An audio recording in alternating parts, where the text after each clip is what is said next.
मवाना से बिजनौर तक लोकदल पार्टी ने किया शक्ति प्रदर्शन।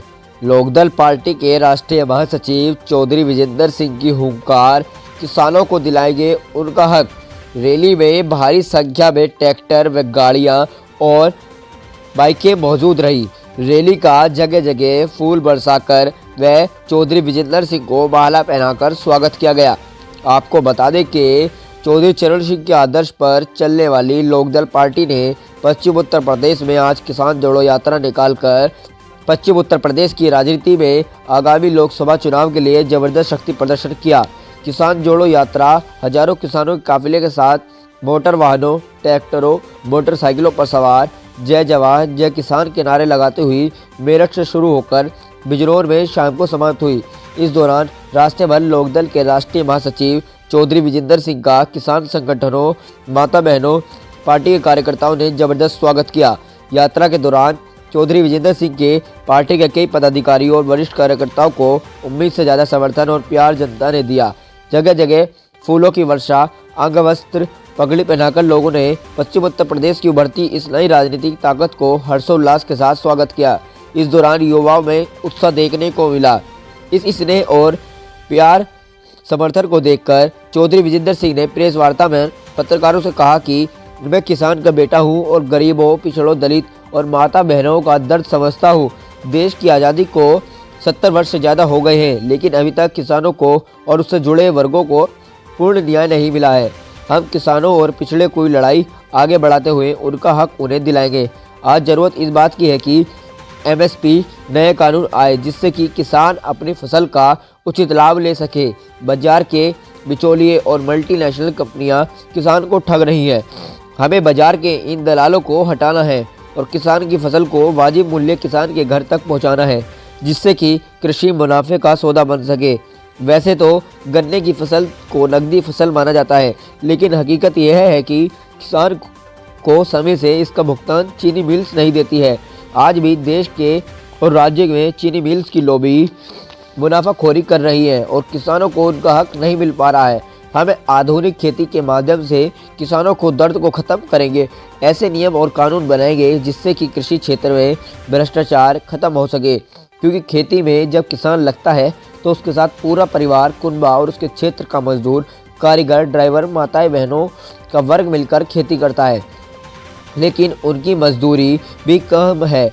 विडंबना यह है कि जब पूरा देश कोविड की बीमारी की चपेट में था, तब किसान वर्ग ने ही देश को अनाज की पूर्ति कर भारत माता का साथ दिया था। इतना ही नहीं, पश्चिम उत्तर प्रदेश का हस्तिनापुर इलाका, जो कि पांडवों की धरती कहा जाता है, आज भी पिछड़ा हुआ है। यहाँ ना तो रेलवे लाइन है, ना ही कोई बेहतर अस्पताल है, ना ही कोई सरकारी बड़ा विश्वविद्यालय और या अच्छा स्कूल है, यहाँ तक कि कोई बड़ा टाउन हॉल भी नहीं है।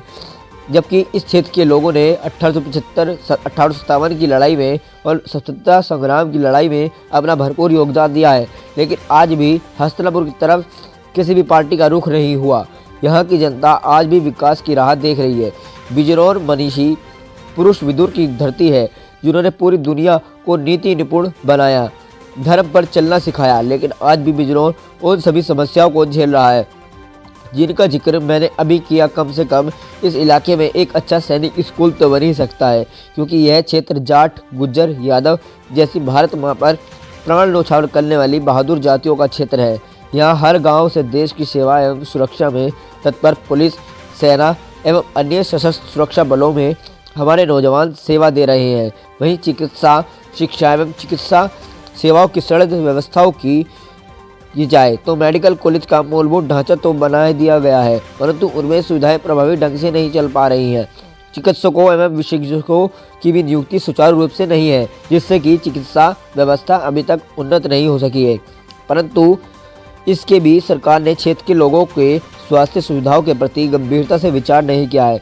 इसी प्रकार मवाना एवं अन्य पिछड़े क्षेत्रों में चिकित्सा सुविधाओं की व्यवस्थाएं बेहतर नहीं है। यहाँ तक कि किसान बाहुल्य क्षेत्र में आप जनमानस के साथ यहाँ पशुओं के उपचार हेतु वेटरनरी चिकित्सकों की भारी कमी है। समय पर पशुओं को उपचार न मिलने से उनकी मृत्यु हो जाती है, जिससे किसानों को अत्यधिक वित्तीय नुकसान होता है। कृषि एवं पशुपालन एक दूसरे के पूरक कहे जाते हैं। बहुत से किसान भाई पशुपालन एवं दुग्ध का व्यवसाय भी करते हैं। इस प्रकार की अनदेखी किसानों के लिए भारी आर्थिक संकट को जन्म देती है। वहीं बहन बेटियों को सशक्तिकरण की तो बात की जाती है, परंतु उनके लिए कोई अच्छा नर्सिंग होम, पॉलिटेक्निक व ITI संस्थान भी मवाना एवं आसपास के पिछड़े क्षेत्रों में अभी तक नहीं है। कम से कम सरकार को बहन बेटियों को आर्थिक सशक्त बनाने के लिए इस विषय पर गंभीरता से ध्यान देना चाहिए। क्षेत्रों में अभी तक इस यात्रा में मिले जनता एवं किसानों के भारी समर्थन से अभिभूत होकर यात्रा को सफल बताते हुए चौधरी विजेंद्र सिंह ने पत्रकारों से कहा कि उनकी पार्टी आगामी लोकसभा चुनाव में एक बड़ी चुनौती पेश करेगी और उत्तर प्रदेश की सभी सीटों पर अपने प्रत्याशी उतारेगी। पत्रकारों के सवाल के जवाब में उन्होंने कहा कि उनकी पार्टी राष्ट्रवादी पार्टी है। पार्टी का नारा ही जय जवान जय किसान है, इसलिए हमें राष्ट्रवादी पार्टियों से हाथ मिलाने में किसी तरह का कोई लालच नहीं है। अब देखते हैं कि आगे किस तरह के समीकरण बनेंगे। उन्होंने किसान जोड़ो यात्रा के लिए मेरठ, मवाना, मीरापुर, बिजनौर और सभी क्षेत्रों में किसानों एवं जनता का आभार व्यक्त करते हुए कहा उनकी पार्टी जनता को निराश नहीं होने देगी। यात्रा के दौरान सभी लोकदल पार्टी के कार्यकर्ता व पदाधिकारी व सभी ट्रैक्टर, बाइक, वाहन व गाड़ियों से रैली में पहुंचे। उनका राष्ट्रीय महासचिव चौधरी विजेंद्र सिंह ने भारी धन्यवाद व हाथ जोड़कर उनसे धन्यवाद किया है। देखिए पूरी वीडियो।